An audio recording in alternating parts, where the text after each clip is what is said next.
Dolly Dow, je suis la directrice de Food Design Lab à l'école de design Nantes-Atlantique. Jean-Marc Ferrandi, je suis professeur en marketing à Oniris à Nantes et en même temps je suis le directeur du Centre d'innovation alimentaire ou CIA d'Oniris. C'est un concours européen international pour les agro-ingénieurs et il y en a 3 ou 4 écoles de design de la France qui étaient représentées. Ophélia, c'est un concours d'étudiants qui existe depuis une vingtaine d'années qui vont proposer un produit éco-innovant. L'important, c'est de rentrer par l'enjeu. Ça veut dire que ce sont des projets qui doivent avoir sens pour eux, donc qui doivent correspondre à leurs valeurs. Là, c'est un projet sur lequel ils vont travailler pendant 9 mois. Nous allons les obliger, en fait, quelque part, à voir le monde différemment, à sentir quels sont les enjeux de l'alimentation auxquels ils auraient envie de répondre aujourd'hui pour être meilleurs demain. Donc ça, c'est les premières étapes. Et une fois qu'ils sont bien au clair sur les défis auxquels ils ont envie de répondre, on va commencer à rentrer petit à petit sur une finalisation du produit. Donc ils vont définir les choses, ils vont commencer à regarder le marché, faire des études auprès des consommateurs. Est-ce que ça a du sens, pas de sens? Est-ce que techniquement c'est réalisable? Construire l'industrialisation, le plan, l'usine, et comment je passe de l'idée à l'échelle, en fait, à l'échelle industrielle. Donc je vais construire aussi le business model pour pouvoir voir si effectivement c'est rentable à moyen terme.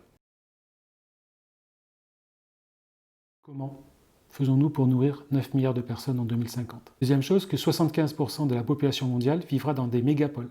Produit en moyenne, je crois, près de 3500 calories par personne.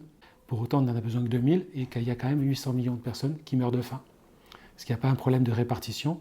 Et donc, un des enjeux, c'est effectivement comment nourrir les mégapoles et comment avoir des produits sains, des produits nutritifs, nutritionnellement bons, qui permettent de nourrir à bas coût l'ensemble des populations. On construit le futur maintenant. Mais pour moi, c'est pas juste comment nourrir la planète, parce qu'on peut nourrir la planète avec n'importe quoi, mais avec qualité sur le bien-être de la planète et le bien-être des êtres humains aussi. Les chaînes alimentaires, de production jusqu'à distribution, consommation, transformation des aliments, recyclage des aliments, c'est tout ça, c'est les systèmes alimentaires qui décident qu'est-ce qu'on mange, comment on mange, combien, les calories bien sûr, et qui a le droit de nourriture et qui n'a pas. Et on travaille sur tous ces enjeux-là. Bien sûr, on ne peut pas faire tout seul comme des designers, il faut travailler avec des agro-ingénieurs. Parce que derrière, ça se fait tout un sens de pouvoir mêler à la fois les designers et les ingénieurs dans ce processus de création. Quand on met un designer avec un ingénieur, l'ingénieur le regarde comme une bête rare, qu'est-ce qu'il fait? Et là, il prend en compte l'usager, il prend en compte le contexte. Et les designers disent, mais ils font quoi? Ils font de la cuisine. Et donc ils vont apprendre en fait, à enrichir en fait, leurs compétences scientifiques et professionnelles de base, en faisant l'acquisition des compétences de l'autre. Tout d'un coup, ils ont une capacité à pouvoir discuter avec d'autres acteurs pour mener à bien en fait, l'ensemble du processus d'innovation. Les agro-ingénieurs apportent une dimension de savoir-faire, d'expérience scientifique sur la nourriture. On fait d'expérimentation de matériaux chez nous avec les designers.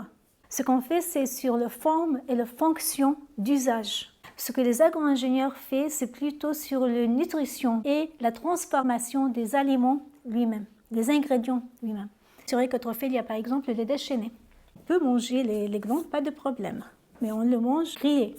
Et avec les agro-ingénieurs, ils ont trouvé plein des techniques qu'on peut transformer les glands et les poissons ensemble. Là, c'est les compétences techniques des agro-ingénieurs qu'on a besoin.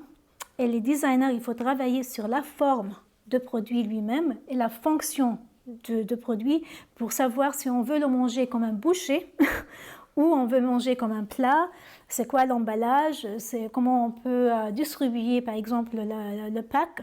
Voilà le mariage entre les designers et les agro-ingénieurs. Une très belle statue à Nantes qui s'appelle l'éloge du pas de côté. Voilà, et donc c'est un peu notre ADN, c'est leur apprendre en fait à faire ce petit pas de côté pour regarder un peu le monde différemment.